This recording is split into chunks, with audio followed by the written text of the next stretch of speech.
Yes, guys, welcome back to the Cannon Podcast. And today, it's just me and George. Alex, unfortunately, can't make it, but me and George are here to break down a lot of Arsenal topics. And we're going to start off with a game we had, and I'd say a very intriguing game. I watched it in Saudi Arabia, so I wasn't able to probably process it as much, but I'm sure George has watched it. Mr. Bhavs Forest, International here. He's in yeah, Saudi yeah. Arabia, man. Forest, Just for the listeners, for the commitment, like it's 4 a.m. in Saudi, and this man is here podcasting. This is the commitment that we do for the people. I wouldn't call it commitment, my kind sir, because if anyone knows me in the UK, my time schedule is it's normally bad, so it's just normal for me at this point. I'm a night owl.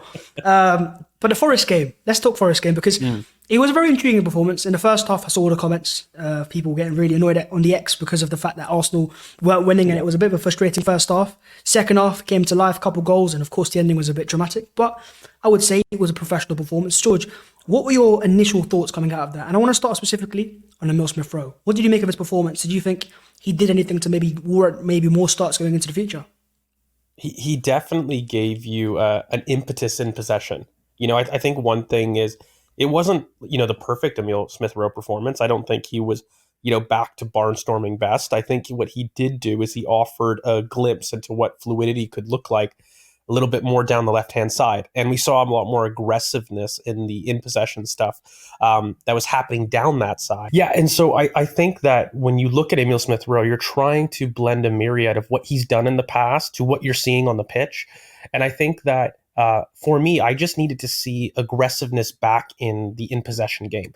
One of the biggest things I think that when you look at our left-hand side in general, right, is you're yearning for somebody to take a little bit more onus and responsibility in possession.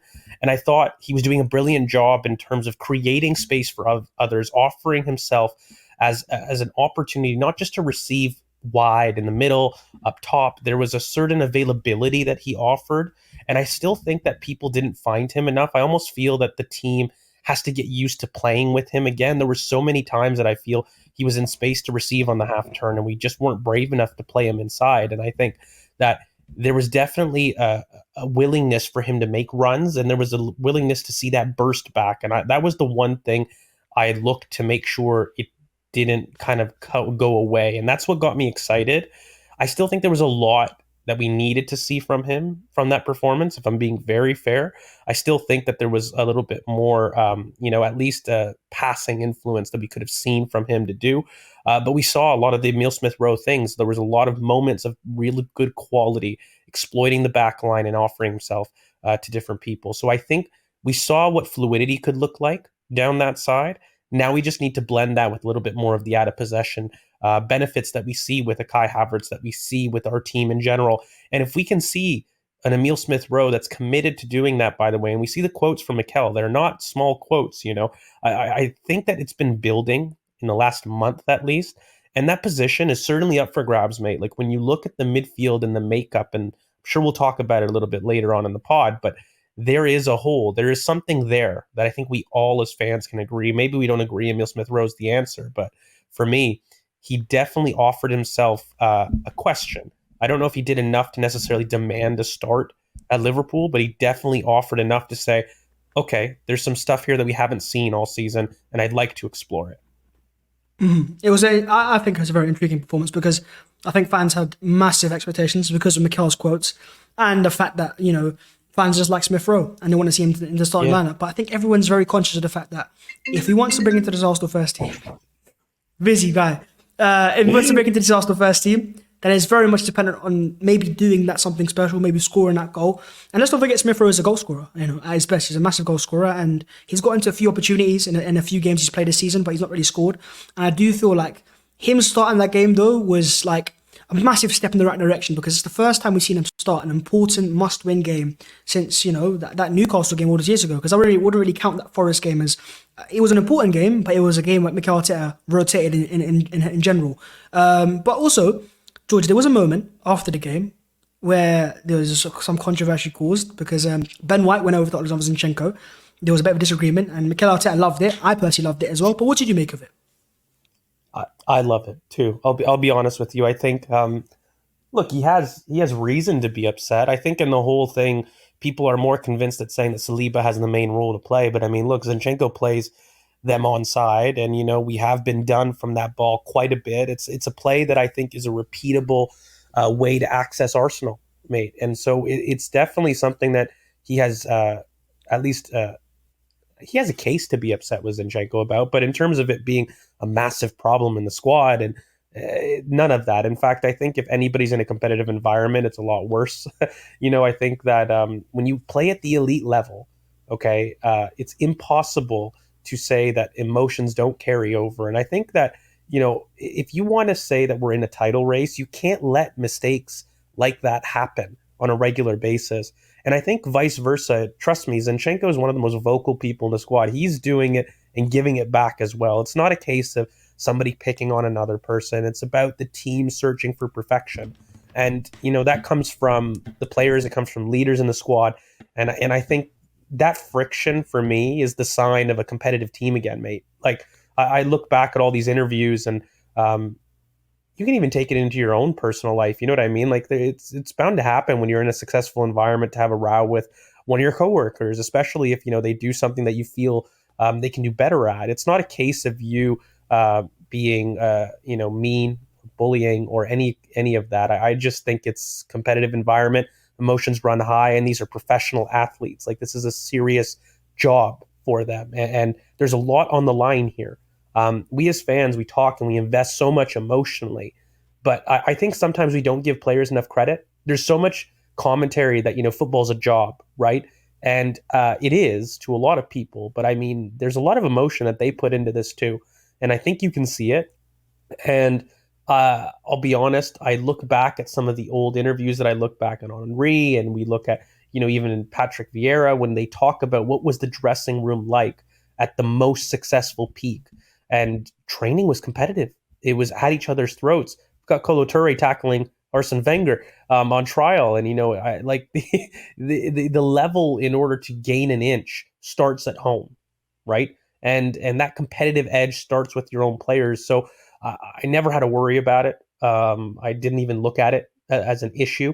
The one thing I did look at as an issue, just generally, and I will maintain, is I think that ball over the top into the channel with Zinchenko has been a repeatable thing, not just in this game. I see it at Sporting. I see it many times where teams feel that they can exploit us early, high, wide, and in the channel like that.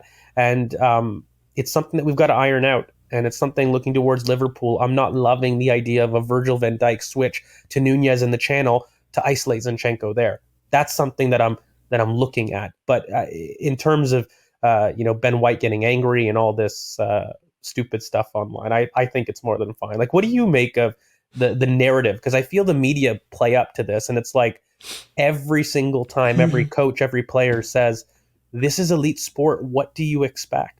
Why does the media, do you think, make such a big deal of these basic narratives that we know the answers to?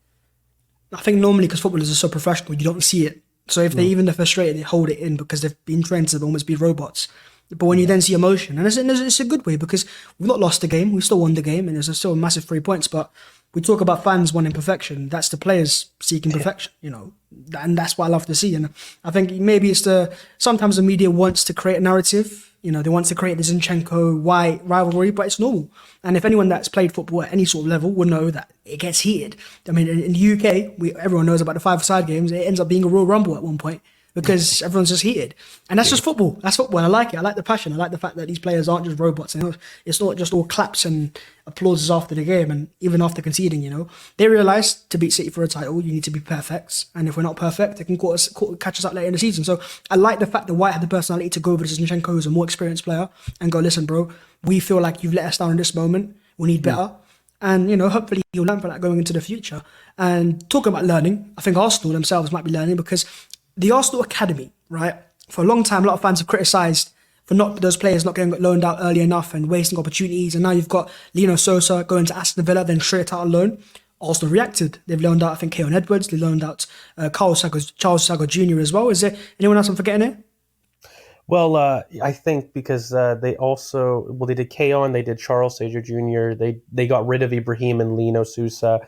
I think, obviously Biereth has switched into Sturm Graz.